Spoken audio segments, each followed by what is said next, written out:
10년 투자 성과를 보니까 역시 나스닥이 신이었잖아. 그런데 다른 변수를 넣어서 다시 계산해 보니까 또 비슷해졌어요.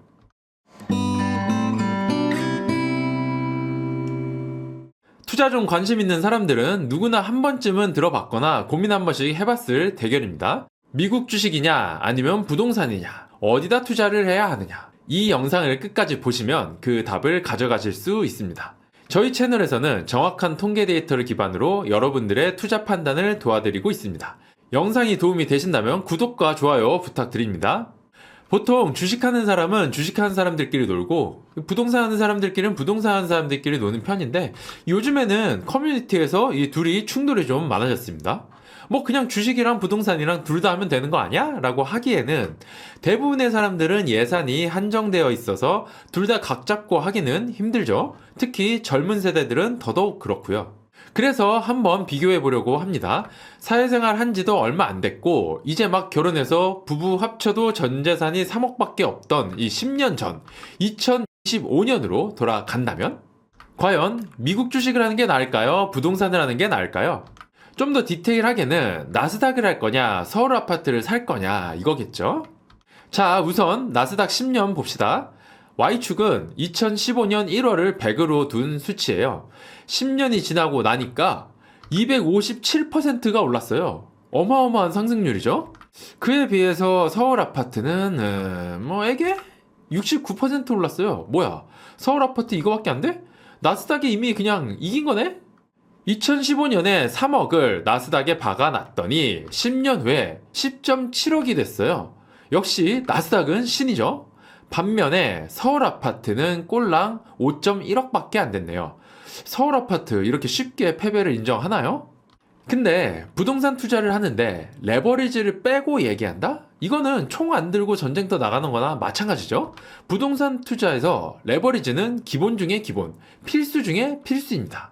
보통 집값 대비해서 70%까지 대출 일으키죠.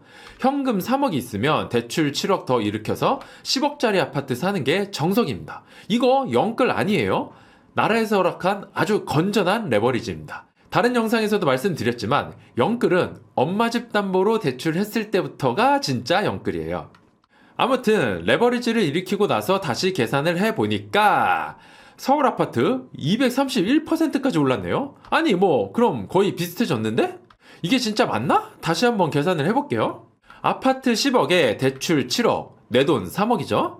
10년이 지나서 아파트는 16억 9천이 됐는데 대출은 그대로 있으니까 내 돈이 9억 9천이 되는 거예요.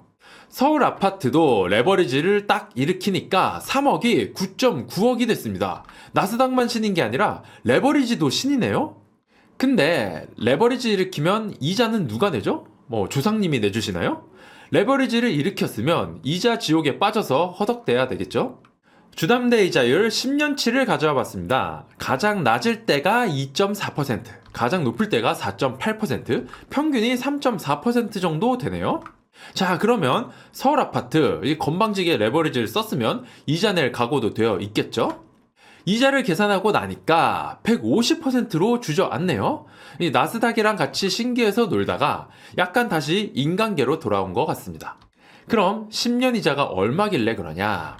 대출 7억을 연이율 3.4%로 10년 계산하면 이자가 대충 2.4억 나옵니다. 서울 아파트에 레버리지를 태우고 이자까지 태우고 나니까 9.9억이 7.5억이 됐어요. 역시 유일신은 나스닥밖에 없는 건가요? 근데 전재산 3억으로 나스닥 사고 나면 잠은 어디서 자죠? 노숙하면은 그만이긴 해요. 이 사람들이 흔히 착각하는 게 있는데, 특히 아직 독립 안 하신 분들이요. 거주비는 공짜가 아닙니다. 의식주 중에 돈 제일 많이 드는 게 거주비고, 가족 생기면 절대 양보 못하는 게 이 거주지의 질이에요. 직주 근접이니 학군이니 하는 그런 거요. 일단 여기선 공평하게 부동산 투자하는 사람과 동급의 아파트에서 거주한다고 가정을 해볼게요. 아까 2015년에 10억짜리 아파트 사는 걸로 기준 잡았잖아요. 그럼 나스닥 하는 사람도 같은 데서 살아야 되겠죠? 이걸 월세로 내면 230만 원입니다. 아니 왜 월세 사냐고요? 월세밖에 못 살죠. 전 재산을 나스닥에 꼬라박아 놨으니까요. 그리고 10년 뒤에는 16.9억짜리 아파트에 살고 있습니다. 이거는 월세가 330만 원이에요. 대충 10년 평균 280만 원씩 월세 내면서 산 겁니다. 여러분, 이거 비싼 거 아닙니다. 이 가격대 아파트들은 원래 월세가 이 정도 해요. 자, 그러면 신계에 있는 나스닥도 월세 내면서 인간계로 돌아오셔야죠. 월세 꼬박꼬박 내고 나면 나스닥 수익률도 서울 아파트랑 거의 비슷해졌습니다. 141%면 인간계로 다시 돌아왔어요. 결국 나스닥도 거주비를 빼고 나니까 7.3억으로 떨어졌죠.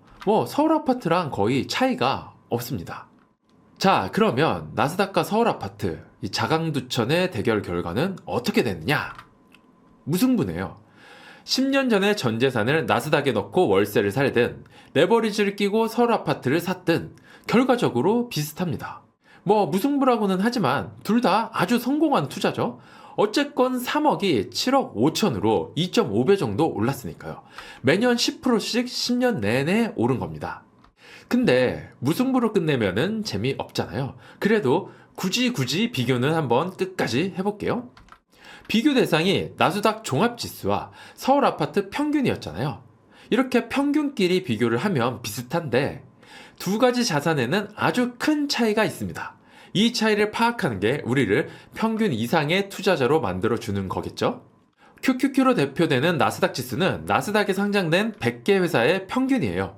이 회사들 중에서는 10년 후에 더 잘된 회사도 있고 10년 후에 오히려 더 도태된 회사도 있었습니다. 투자 수익률을 평균 이상으로 올리겠다고 개별 주식에 투자를 하게 되면 평균 이상의 성과를 낼 수도 있지만 망하는 회사만 골라 잡아서 평균 이하의 수익이나 운이 나쁘면 원금 손실도 가능할 거예요. 이 사업이라는 건 몇 년 후에 어떻게 될지 아무도 모르는 거거든요. 그래서 주식이 어려운 거고 이 평범한 사람들은 안전하게 이 평균적인 종합지수인 QQQ를 사라고 다들 추천을 하는 거겠죠. 그런데 서울 아파트는 어떻죠? 일단 아파트는 종합지수라는 게 없습니다. 한 번에 한 채밖에 못 사요. 하지만 이거는 그냥 답지가 나와 있는 투자예요. 여기 이렇게 평당가가 높은 지역들일수록 거의 확정적으로 미래에도 수익률이 훨씬 높습니다. 이거는 아무도 부인 못해요. 자세한 내용은 나중에 위에 링크된 동영상 한번 보시고요. 본인이 예산만 충분하다? 그러면 여기 중급지 이상의 지역들을 사시면 서울 평균보다 확정적으로 훨씬 높은 수익을 남길 수 있습니다. 그런데 중급지 이하의 지역밖에 살 돈이 없다? 그러면 그것도 거의 확정적으로 평균 이하의 수익을 얻게 될 거예요. 그러니까 자신의 예산에 맞춰서 자금 동원력이 어느 정도 돼서 확실히 상급지를 살 수 있다라고 하면 서울 상급지 진입하면 훨씬 더 수익률을 높일 수 있고, 반대로 자금이 적어서 중급지 사기도 어렵다라고 하시면 그때는 나스닥에 몰빵하러 가시면 됩니다. 그게 가장 합리적인 투자예요. 자, 이렇게 미국 주식과 부동산 투자 비교를 해봤습니다. 결과적으로 둘 다 비슷한 성과를 낼 수 있었고 자신의 자산 규모에 맞춰서 둘 중에 더 적합한 걸 선택할 수 있겠죠? 그러니까 이제 서로 비난하면서 싸울 필요가 전혀 없습니다. 자기한테 맞는 투자를 선택하면 되는 거고요. 어쨌건 미국 주식과 서울 아파트 둘 중 하나라도 선택하신 분은 매우 성공하신 겁니다. 이 영상이 도움이 되셨다면 구독과 좋아요 눌러주시고요. 다른 의견이 있으시면 댓글 부탁드립니다. 감사합니다.